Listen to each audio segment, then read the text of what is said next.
It is a chilly Tuesday morning. It was 80 yesterday. Today is 50. This is our new weather. Well, some people may complain.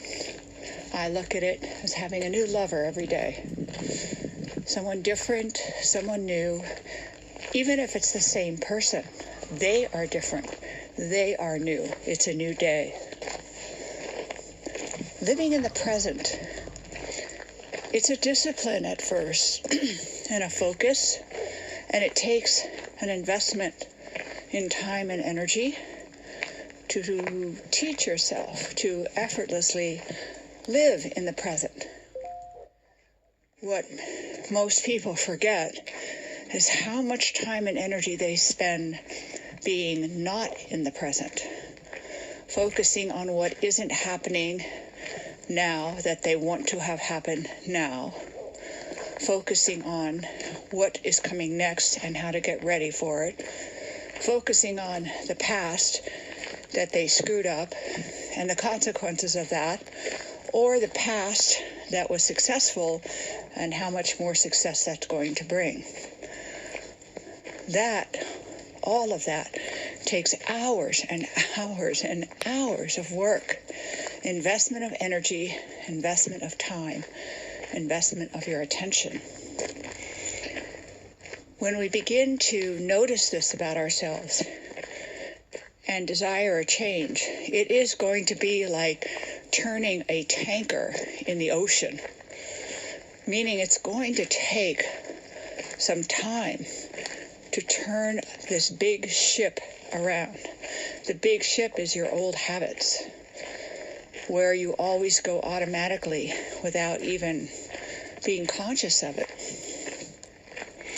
And there will be many rough spots in this turning around, this transition, something I've talked about before, transitions. But where do we start? For every person, it's going to be different. The Eastern philosophies do not teach techniques, and in fact, they warn about getting attached to a technique because now you're attached again. If I breathe this way, if I squeeze my muscles this way, if I make this much money but go to church, things like that. Now we are worshiping the technique instead of being present in life. So where to start? You're going to have to find it. I will talk about lots of different ways to start, lots of different ways to continue. But for you, it will be trial and error, as is everything that is truly a spiritual practice. It is trial and error. It is not the magic workshop with crystals and a pyramid that tells you how to do this and this so you get this and this. That's the New Age industry.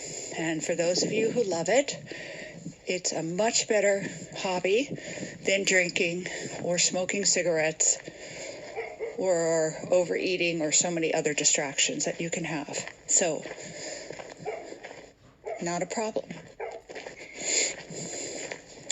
For some of us, a starting point is as rigid as setting a timer on our phone to set aside a few minutes, say 4 times a day, to stop everything. If this means going to sit in your car, telling your business partners that you need to go get lunch when you don't really need to. For me, as a professor, I often sat in the lavatory with the toilet seat down as a way to get present. Spirit doesn't care where you are or what the trappings are. A temple, an altar, and a church are only for those of us with the weak minds that need external symbolic representation to help us along on our path. Don't take that the wrong way, because I have more than one altar in my house, and I love them, and they help me. So, no problem having them. Just don't think they're the answer. They're a tool. Nothing wrong with tools. So you set a timer. Some of you won't need to set a timer. You just set a time because you'll be able to do it at, say you have regular 15-minute breaks on your job. So that's when you're going to do it. And what are you going to do? You're going to notice. You're going to notice how you feel, how your clothes feel. Where exactly are you? Are you in an ugly part of a city? Are you in a sterile corporate environment? Are you working in a factory? I've done all of these, by the way. And I want to notice my thoughts about these, because my thoughts are causing suffering. If only I had my own corner office. If only I wasn't in a city. If only I wasn't a factory worker, then everything would be okay. Well, that's just a bunch of nonsense. First, you have to learn to be okay anywhere. And then you can still make effortless effort towards a new job, a new relationship, etc. And what is effortless effort? We will talk about that in a little bit. But for now, we notice where we are. And I notice how I feel about it. I hate these halls. They're dingy. They're awful. It smells here. Everybody's lazy. We're not getting anything done. I'm not contributing to society. Now I'm noticing also the suffering I just created, because it's kind of like I have a dog and all I look at is all the dog poop in the yard. Well, of course there's going to be dog poop in the yard. But if I look at the dog, I don't care about the dog poop. It's as inconvenient as a rainy day or a snow blizzard, and those have their own beauty as well. So after I notice my suffering, I want to see if I can notice some things that bring me joy. This is a beginner's path that I'm talking about here, but I don't care how advanced you get, so to speak, advanced, because everybody has these concepts, beginner and advanced. Even as an advanced person, we always go back to basics. So this isn't a practice that you do once. It's, let's say, in fact, we should change the word practice to lifestyle. It's a lifestyle. So now I'm going to notice that I love the clothes I put on. I love my shoes. They're soft. They make it easy to walk. They look cool, or they don't look cool. They look funny, and I love they look funny because no one's going to say a word about it. Maybe I look at my hands and suddenly remember, wow, I don't have arthritis. I have two hands. They do things. I can build things. I can type. It's amazing. Then I might notice how I'm walking. That I'm walking in a way that's good for my body. I'm walking in a way that I want to make some corrections right now to make it feel better. This is all a little bit of self-care. So what I'm doing is I'm not denying I'm in a factory, or that I hate my job, or that I want a better job. All I'm doing is shifting focus from the dog poop to the dog, which is right now there's also a lot of good. As some cultures seem to point out, it could be worse. They always say that. And some people see that as negative, but sometimes that's where you need to start. Let me notice what is working. And remember, it could be worse. Noticing what is working not only alleviates suffering, it also brings me directly into the present. That's one way to start having a spiritual practice throughout the day, learning to be present, learning to refocus your attention.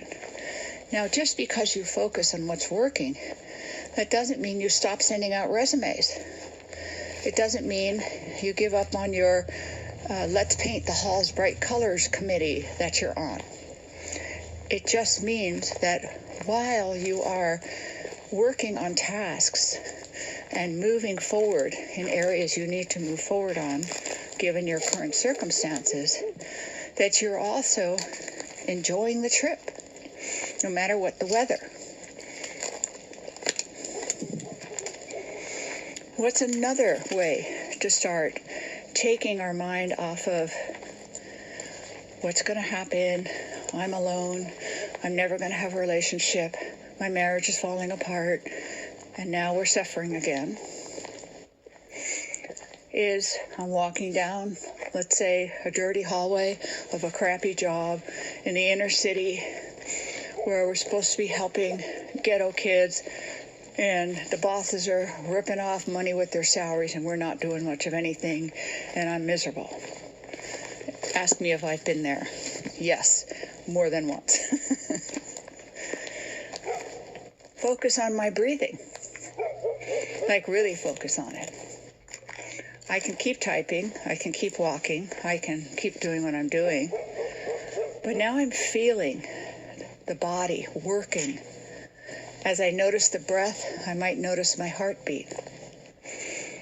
I might notice that my top is too tight, or my pants are really loose, or that my back feels different now that I'm breathing and noticing it.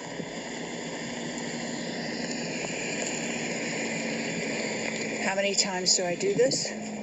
As many times as I can remember to do it throughout the day. And here's the strangest thing that happens.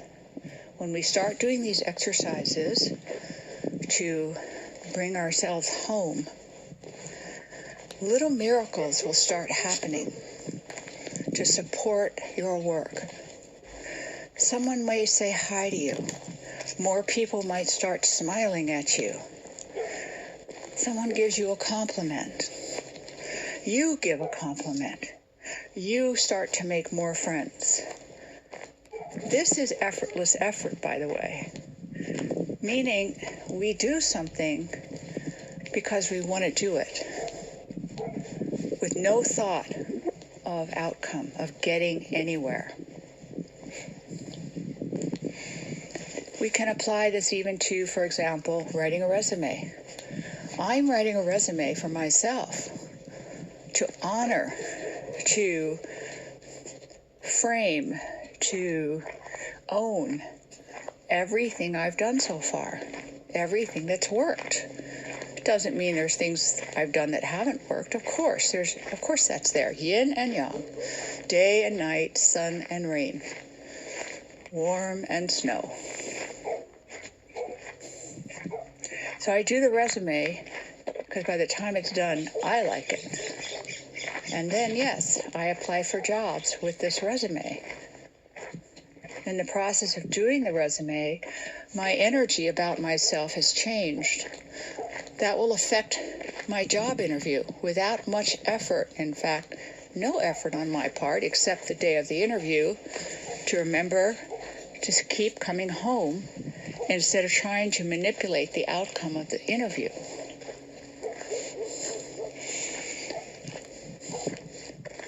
What is another thing can do? I always find something physical. Going for a walk. Even walking in the inner city. I just notice the courage and capacity that people have to live through poverty or to live in a neighborhood that's filled with violence and unsafety. And yet I still see smiling faces on the street. And suddenly that neighborhood that I'm walking in on my lunch break while working in the ghetto is so cool. And this walk, I'm thinking, well, I have never lived in this kind of neighborhood. Or, in my case, I don't live in a neighborhood like this anymore. And how does that feel to be visiting it?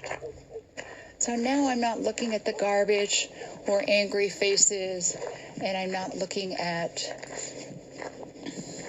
the dangerous or imagined dangerous vibes I'm getting, feeling them, or seeing body movements about it.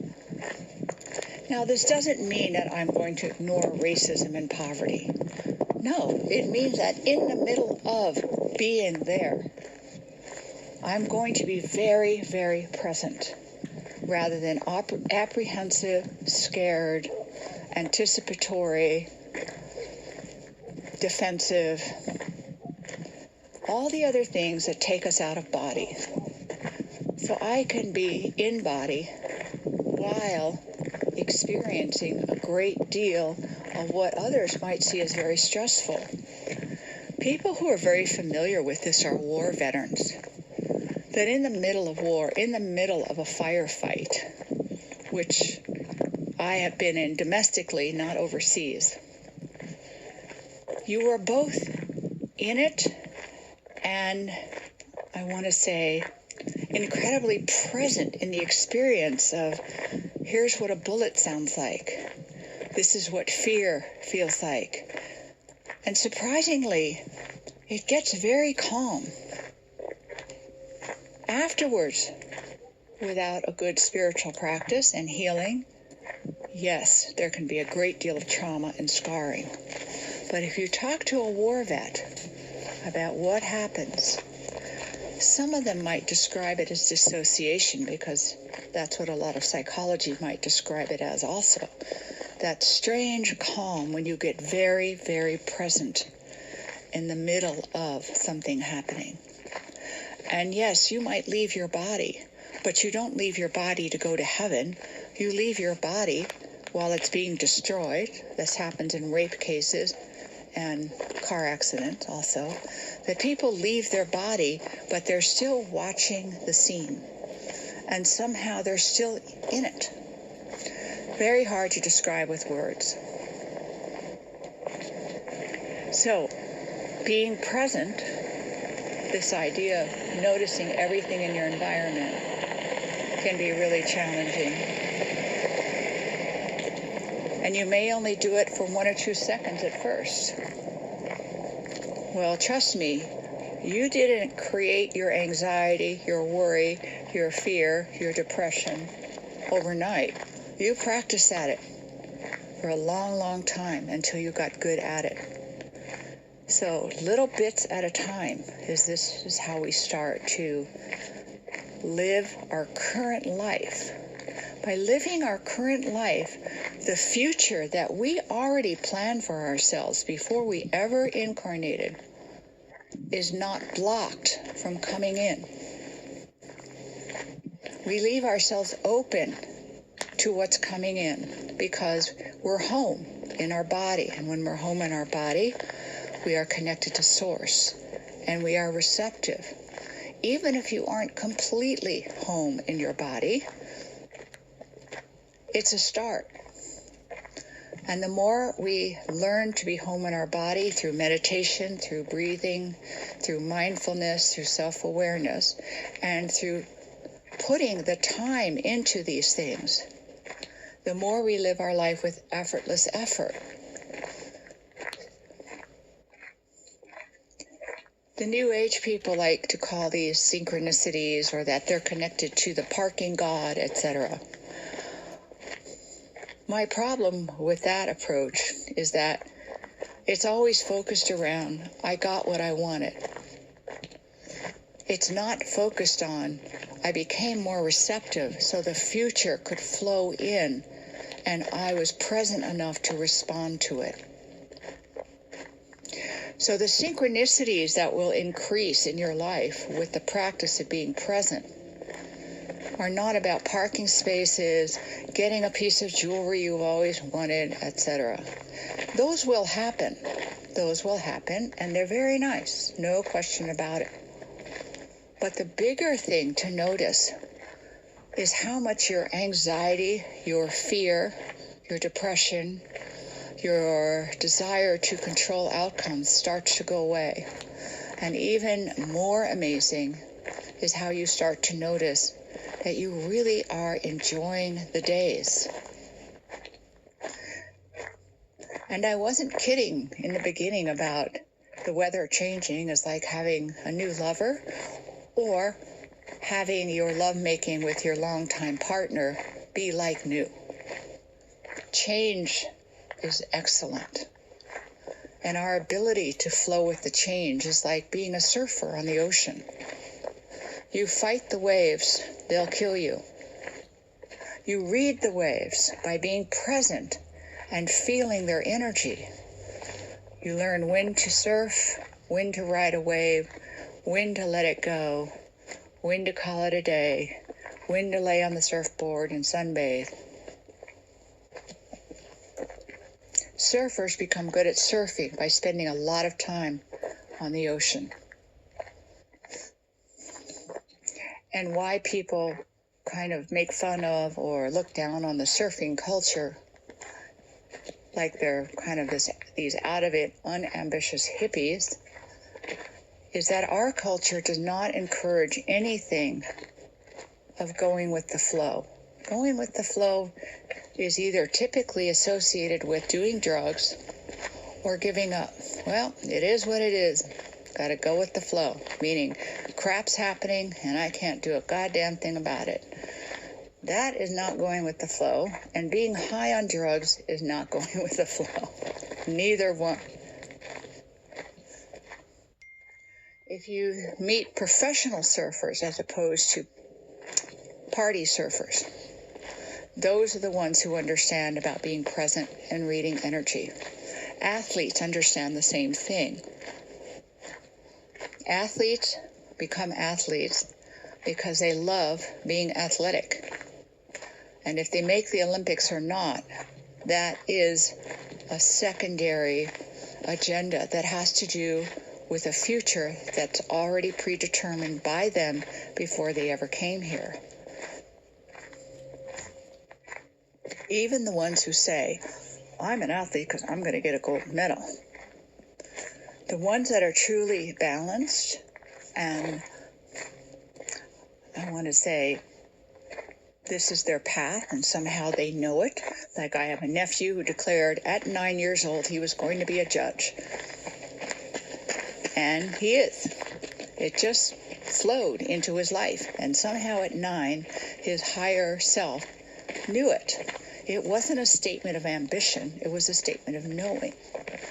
So the same thing if someone says, I'm going to, go to the Olympics, there's a difference between I'm going to do it no matter what, no matter if it ruins my life, my relationships, I'm going to take steroids, I'm going to, take, what is it called, when they add blood to their blood in order to get themselves stronger and better, and etc. Two different energies. Sometimes when people have said to me something about how much I've learned and studied,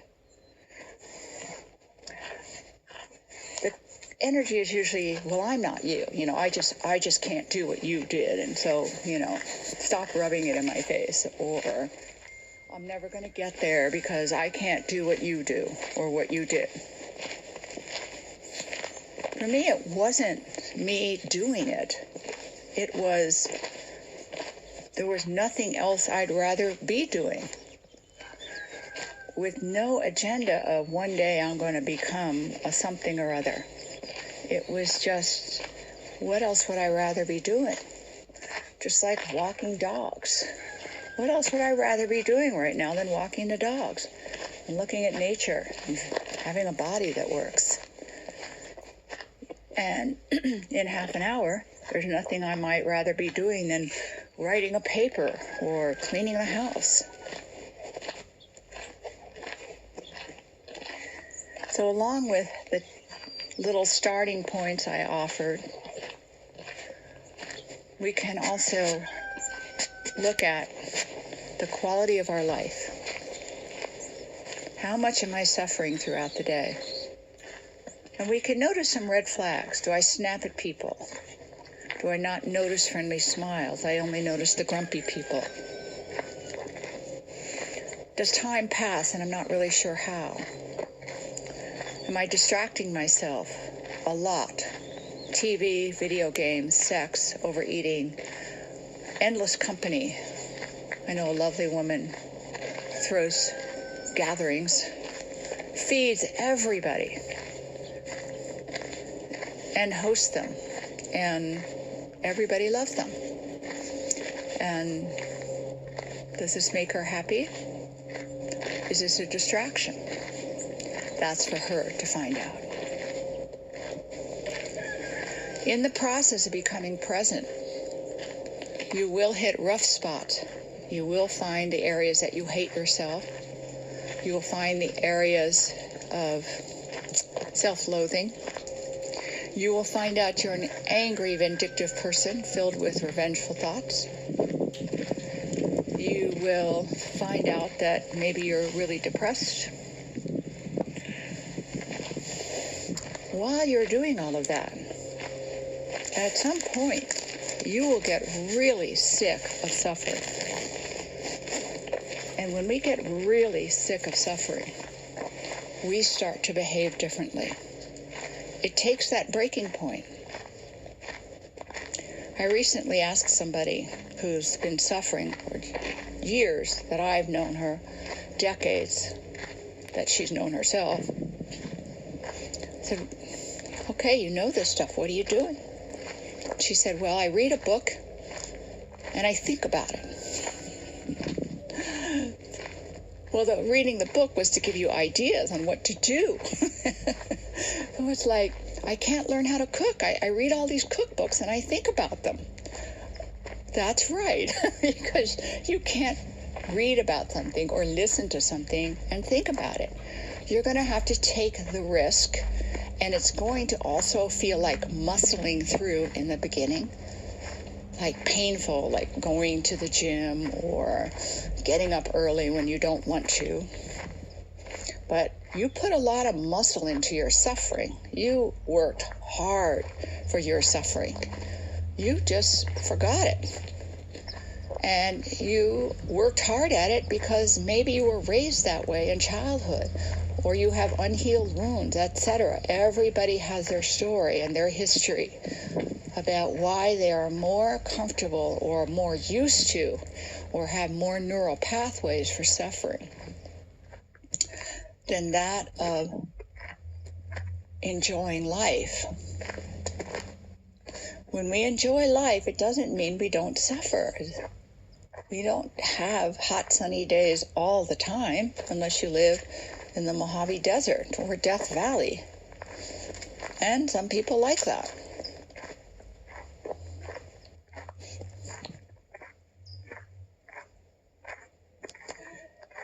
So in the process of becoming present, you're going to be unlearning things, and you're going to hit uncomfortable spots.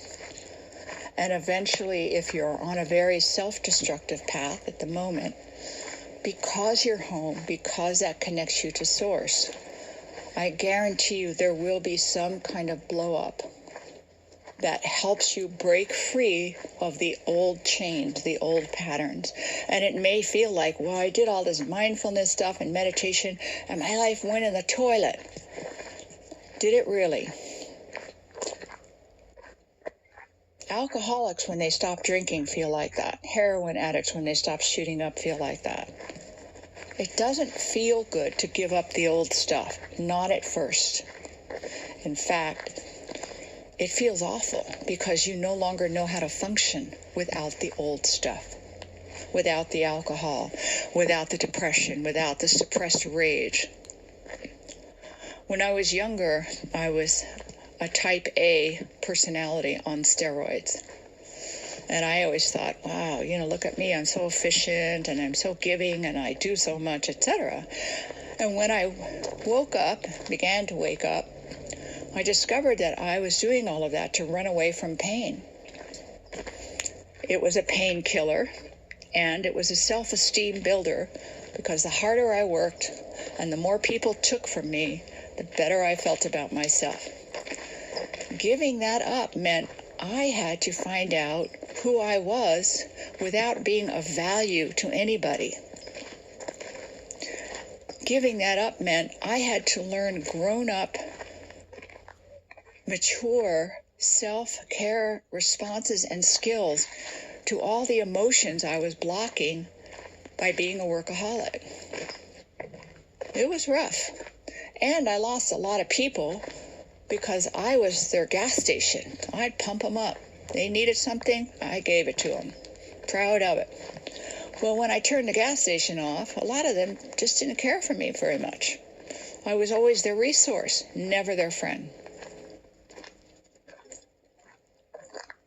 So learning to have joy in your life, to appreciate the moments between the moments.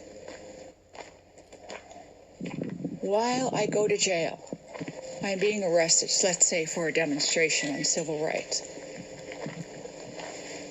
while I'm in the back of the van with all the other people getting arrested. I'm also enjoying the adventure, meeting these other people who are amazing with big hearts, who are fighting for something they believe in. I met a nice policeman who apologized when he threw me in the van. I managed to dodge the tear gas. I'm unhurt. And I've never done this before. I wonder what's going to happen. And then, yes, there's hardship. There is hardship. Absolutely. But even again, in the middle of the hardship, there's things to notice. Look how strong I am. Look how afraid I am. What can I do right now? I'm so afraid to be in front of this judge. What do I do right now? Oh, breathing. I'm going to breathe. Now I begin to notice the court stenographer, whatever they call the court reporter. Oh, he seems so nice. He looks gay. Oh, he gave me a friendly glance. I begin to notice other people in the courtroom. I notice the smell of the demonstration, or of fear, perhaps, or both. What an adventure. You watch TV shows and this kind of stuff? And I know until you begin to experience this ability to be this present, no matter what circumstances, you can't possibly understand what I'm talking about. I know when I first heard this material, and I think I read Hermann Hesse's book on the Buddha, and I was just disgusted by that book. Really? Sit around and do nothing and watch the river flow? Siddhartha, that was the title. Like, oh my God, these meditators, they copying out of the problems of society and, et cetera, et cetera. The reason I mention this is that this was not easy come to me. This was truly work, well worth it.